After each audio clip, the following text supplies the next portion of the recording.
Hi everybody, it's Vanessa Levin from Pre-K Pages coming at you live from Dallas, Texas tonight. And tonight we are going to be talking all about classroom rules. So some of you may be going back to school right about now, and maybe you've already started back. But the most important thing you should know about your classroom rules is that they need to be really firmly established, right? And I have some resources that I think are really going to help you do this, because we don't just teach the rules in the beginning of the school year and then never again. We're going to continue teaching them all year long. And the one thing we know about working with young children, little kids, is that they need lots of practice over time to learn a skill, right?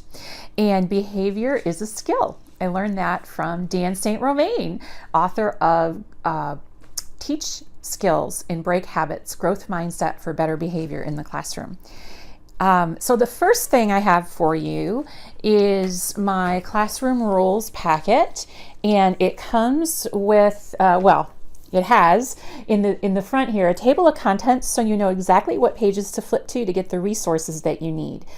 So there's a little introduction as to what the whole thing is about and why you would want to use it. And then there's some directions for editing, because the entire thing is editable.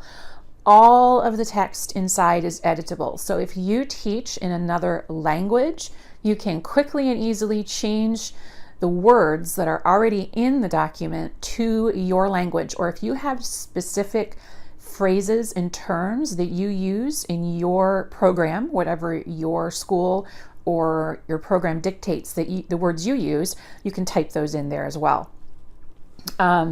Then we have some printing tips in case you need them. If you want to print anything smaller than it is, you can do that. And then we have our suggested book list.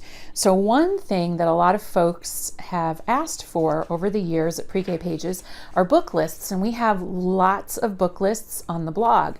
But sometimes when you buy a packet, you want the book list included inside the packet just for quick reference. And so we have that here as well. And if you wanted to just take this to your local library and ask them if they could order some of these books for you, or if they have any of them on the shelves, that is something that you could do as well. If after the book suggestions, then we have posters, cards, and booklets, and then full-size books. And the thing about the posters, cards, and books is that you can use them in a lot of different ways, basically whatever ways you see fit. So the first thing we have are the posters, and the posters I've designed to be kid-friendly, because when we have any kind of rules for our classroom, we want the language to be very kid-friendly, not vague. We want it to be very specific, and if possible to have picture cues, because we know that little children can't read yet. So having the rules on the wall without pictures isn't going to do anybody any good. So they need to be very concrete, they need to be very specific, and they need to be they need to have images as well. So I have these classroom rules posters, and the thing about them is that they feature different eye colors. So I'll show some to you so you can get a better look at them. Haha. And you print these however you want, on cardstock or copy paper or whatever works best for you, and then of course laminate. So we have them with all the different eye colors: brown, green, and blue, right? So that all of the different eye colors are represented, specifically for all the different types of populations of teachers that we serve around the world. So, you know, some folks that teach in Scandinavia, they're probably going to want the blue or green-eyed one. So whatever works for you and your kids, whatever best fits your situation. But the rules are very simple. Now remember, you can edit all of the words in this document. It's an editable PDF. So that means you just open it in Adobe Reader. You don't need to install or download any fonts. You just open it in Adobe Reader, and then you can type right into it. So the rules are eyes looking, ears listening, hands helping, feet walking, and voices quiet. So each one is exemplified with an image. So this is great for your second language learners as well. So vague rules like be kind, be respectful, these are rules that little kids can't quite grasp because they're very, very abstract. And we know that young children learn, the research tells us they learn from the concrete, that's the very tangible, the very real, the very relatable, to the abstract, and that's the vague, like the respectful, kind type of a thing. What does that really mean to a 3, 4, and 5-year-old? So we have these editable posters, and then we have them in all the different eye colors. Let's see. Okay, so these are just generic, these are the generic classroom rules with the different eye colors, and then because we don't just, I have a black and white version for those of you who are ink savers, and then you could print this on Astro Brights or whatever you prefer to print it on. So we have the black and white version as well. Again, all the text is editable. Every word that appears on something the child might see is editable. Now we have the We Are Ready to Learn rules. So sometimes the rules you have during your morning meeting or your circle time are going to be a little different than your general classroom rules, right? You don't need to tell them not to run because they're sitting in front of you, but you do have some other expectations that are different than just the general rules. So we have this one, and again, all text is editable. Eyes on the speaker, stay in my space, mouth quiet, hands to myself, raise my hand. Now you can choose the words that you use. If you have a common language in your school, phrases and terminology that you must use, and you can type those in there. So these would be what I would consider the circle time rules. We are ready to learn. Okay, so the next thing I have, and I probably should have put it together before I started the broadcast, but we have the booklets. And the booklets can be, they're half page, well, it's a full page and you fold it in half. So let me show you how that works. So here's the full page, and then you fold it in half, okay? And now this becomes the cover, okay? And then you're gonna fold each page in half with the fold on the right, right? Okay, do you see how this goes now? And then you're gonna staple down this side, and then when you read the book, whoop, it's not stapled, so it's not going to stay together. You turn the pages like that, and there's no cutting needed. So I didn't have to use any scissors to prep that book. I just needed a stapler. And since I'm making this on the fly with you right here on the screen, you can see how quick it is to put the whole book together. So my book is done now. If I had a stapler, I'd just staple it. So it's I can follow the rules at school. And the first page is, I can use my eyes to look, okay? And then there's little arrows to show them where the eyes are. I can use my ears to listen, okay? I can use my hands to help. That's code for no hitting. I can use my feet to walk. I can use a quiet voice. And then on the last page, and you can choose to use this page or not, that's why I made it the last page, I can follow the rules at school. And on this page, you can have the children draw a picture of themselves following the rules at school. And there's a black and white version of this too. So if you wanted to do this, read the book aloud to your class and then give a black and white copy to each child, make one for each child and have them draw their own picture, then they can take it home and practice with mom and dad. How cool is that?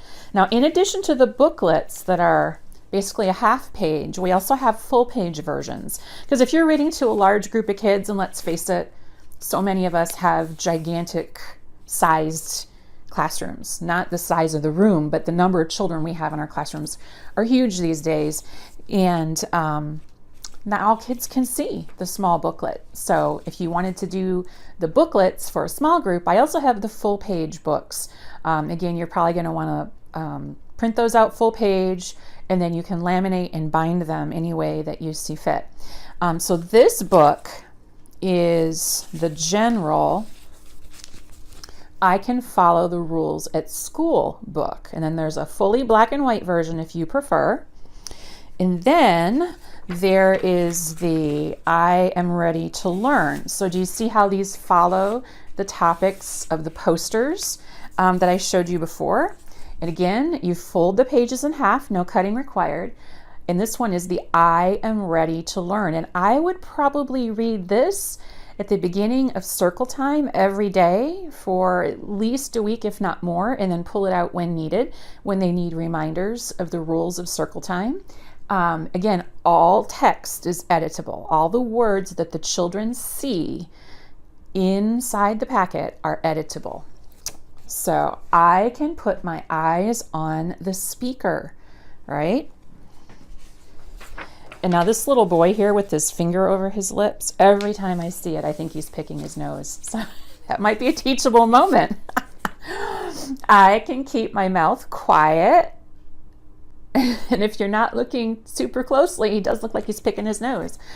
I can sit in my own space, right? I can keep my hands to myself. I can keep my hands to myself. I can raise my hand. That's how we get the teacher's attention, right?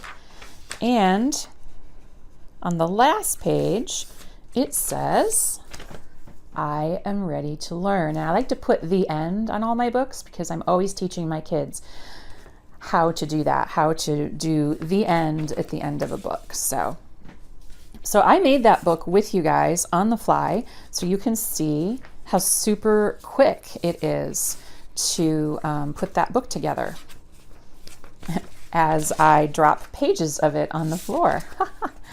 Okay, so there is my whole booklet, and then all you have to do is staple down the side, and then you just turn the pages and you read each page. And again, I have this in full color, full page as well, and black and white. And now here's another one that's very helpful. Who here has ever struggled with getting children to line up, right? Getting them to line up is so much more work than just saying line up.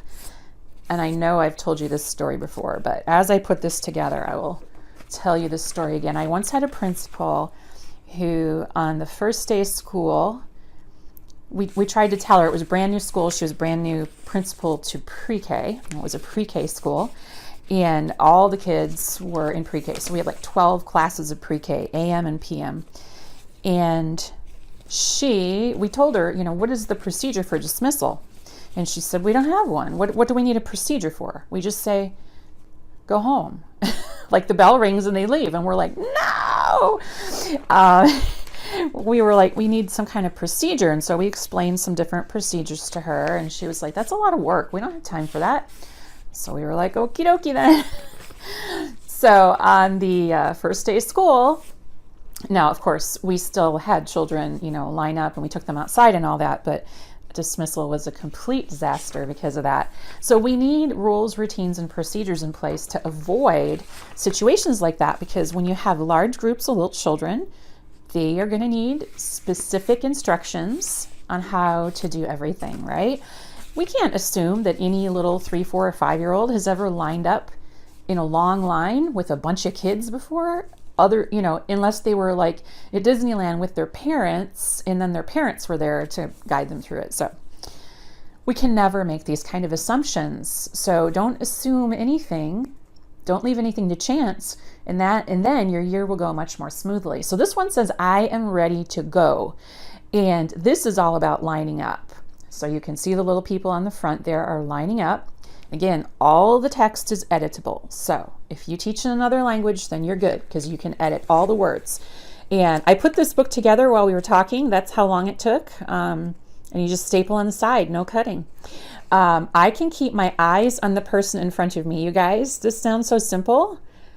Not so easy on the first day of school. I have had so many little ones run into poles and walls when we were trying to walk in a line. I'm not kidding you. It does not come naturally to little children. And for those of you who are like, why would you have them line up in the first place? If you've ever taught public pre-K in a large building, then you will know why. Because there's a lot of kids, and it's dangerous if they're just wandering like ducklings in the hallway. When you've got fifth graders, like 100 and some fifth graders in the hallway at the same time. So if it's a safety issue. I can keep my mouth quiet. So a lot of times, if you're in a tiny little center and it doesn't matter if your kids are quiet in the hallway, that's totally cool. Good for you. But if you're in a giant public school with 900 or 1,000 kids and your principal has mandated silence in the hallways, then you got to do what you got to do, right? I can keep my hands to myself. This is always a good one in the hallway. Their hands love to wander in the hallway, touching their friends, touching every single thing. In here, I just put no pushing with a big X over it because that is the most common problem when walking in lines with children, is that they will push each other. Sometimes intentionally and sometimes not, just because they're not aware of their personal space yet. And it just gets, the person in front of them is walking too slow. It's just not a natural thing. And of course, no running. And some kids, just their natural instinct when they get in the hallway and they see that wide open space is just to run. So again, I have that in there. And then it says, I am ready to go. Now you can take out any pages of this you want. If you want to cut it and take out those 2 pages that say no pushing, no running, you can totally do that. But remember, all the text is editable. And then on the back, it says the end. So very quick and easy books. But what these are going to do is they're going to help you teach your kids these skills, these behavior skills. And then they're also going to help you practice the skills with your kids all year long, because these types of skills, these types of rules and all the different procedures that we have in our classroom, these are skills that have to be taught at the youngest levels. They don't just know these intuitively. And if we don't take the time up front to teach our kids things like basic classroom rules, how to listen at circle, how to walk in a line, then they will struggle the rest of the year, because as you start to do more school type things, they're not going to have those basic rules, routines, and procedures in place. And you're not going to have time to teach those skills, other skills, those academic skills, because you're going to have to be redirecting the behavior all the time. So you just want to set the expectation up front that this is the classroom and this is how it runs. Now, there are lots of different methods out there, and this doesn't follow any one prescribed program or method. These are just supplemental tools that you can use to help you teach better, save time, and live more. The posters, I think I forgot to show you this poster. It says, "We are ready to go." So this is the walking in a line poster. And so then there's a poster version of it if you would like to have it. Another great thing that we have are the cards. And so I use the cards a lot. You can put them in a pocket chart. So if you would like to display them vertically, right, and have them go in left to right order and all of that, you can totally do that. Print these on cardstock, cut out and put in a pocket chart, or you could put them horizontally in a pocket chart too, whatever works for you. One thing that I have done with these is printed them on cardstock, cut them, put them on a book ring, and then I carry them in my pocket when we're in the hallway. So if you have what we call gang style bathrooms, which are the bathrooms with multiple stalls, and you have to take your kids down there, it's always an ordeal, because if you've got 20 or more kids, it can take a while, little kids, because they're not totally independent yet. And so we have to remind them of the rules. And these little cards work great. These are great for one-on-one. They're great for small groups. You can take them with you if your kids go to specials at all, if they go to art, music, or PE. You can give a set of the cards to the specials teacher, because what I found is that my kids are very familiar with the rules, routines, and procedures in my class, but when they leave, they no longer have that support and that structure in place with the other teacher. And so then they become out of control. And so when we're all consistent with the language we use and the picture cues we use, the children will then respond in kind. So I try to give these to any other teachers, whether that's the cafeteria workers or, anybody who might interact with my kids on a daily basis. I want to give a set of these too. We have these again in all eye colors as well, and all the text is editable. So you can put your own languages in there, or your own terms or phrases. And then this one is the I am ready to learn. These are the circle time rules on cards. Again, use them in pocket charts, put them on rings, whatever you want to do. And then these are the lining up cards. So you have all of these available to you in the classroom rules packet. And so my goal with anything that I make for Pre-K Pages is always to help you teach better, save time, and live more. So you can find these over on Pre-K Pages, or if you are a member of the Teaching Tribe, my premium membership site, then you can just go over to the vault, type classroom rules in, click on the picture, and they will download directly to your computer. So the Teaching Tribe is my premium membership site, and it's one of the 3 different ways that I help teachers teach better, save time, and live more. And over in the Teaching Tribe, we have more than 2,000 members, 2,000 passionate teachers just like yourself, who are interested in teaching better, saving time, and living more. And we do that in the tribe by providing all of our members with 24/7 access to all of the paid printables from Pre-K Pages. So not just some things sometimes, or certain things that come out at certain times of the year, but everything. So that's a $1,059 value, and it grows in value every month. All of our members have access to that 24/7 at their fingertips, at their convenience. We like to call it printable paradise. So in addition to the printables, because printables are great, but they won't solve all your problems. In addition to the printables, we have more than 40 hours of on-demand video training on best practices in early childhood education. We like to call this PD in your PJs. So over there, you will find all kinds of videos that you can watch from the comfort of your own home on your own time that will help you teach better, save time, and live more. In addition to all of the printables that live in our teacher resource vault and all of our on-demand video trainings, we also have a supportive community for new and veteran teachers, a safe haven for asking and answering questions. Our members love connecting with teachers from around the world in our membership group. In addition to all of those great things, we also have self-paced book studies that you can join in at any time. And we also have access to all of the resources from the Soar to Success Summit. And if you don't know what that is, you're really missing out. It's a lot of good stuff. So I hope that you choose to join us over in the Teaching Tribe this year. In the meantime, go check out the classroom rules if you're not a member and see what you think about it. Use it in your classroom and then let us know how it works. All right, I want to thank you all for joining us tonight. I'm Vanessa Levin from Pre-K Pages, and I will catch you the next time right here on the Pre-K Pages Facebook page. Thanks for watching and have a great night.